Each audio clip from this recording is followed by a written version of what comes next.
আজকে সকালে বাজার থেকে নিয়ে এসেছি রুই মাছ। তো ভাবলাম মাছটা রাখা থাক, আগে সকালের কাজকর্মগুলো শেষ হয়ে যাক, তারপরে মাছটা ধোবো।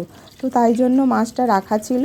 এখন সমস্ত কাজকর্ম শেষ হয়ে গেছে, এখন আমি মাছ ধুচ্ছি। মাছটা ধুয়ে ভালো করে তাকে জল ঝরাতে দিলাম, এরপর বক্সের মধ্যে করে রেখে দেবো।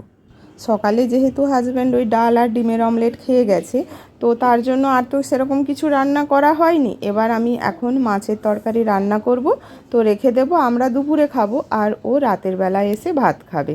তো তাই জন্য ভাবলাম আজকে তাহলে আলু পটল দিয়ে মাছের ঝোল করব।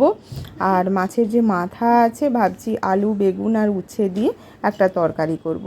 আরও সকালের ডাল আছে, তো এই হলে হয়ে যাবে। আপাতত ভাবনা চিন্তা করেছি, করে রেখে আবার মেয়েকে স্কুলে আনতে যেতে হবে। আজকে যা রোদ্দুর উঠেছে, বেরোনোর বিন্দু মাত্র ইচ্ছে নেই, কিন্তু যতদিন না স্কুল ছুটি পড়ে ততদিন তো যেতেই হবে। তো এখানে আমি মাছটা গুছিয়ে রেখে দিলাম, দিয়ে দেখো মেয়েকে আনতে বেরোলাম রাস্তাতে। আর এই গরমের সময় দুপুরবেলা, এখন বাজে কটা, ওই 1:45 হবে। তো দেখো রাস্তার সাইডে কি দারুণ দারুণ আচার বসেছে, দেখে তো আর জিভের জল আটকানো গেল না।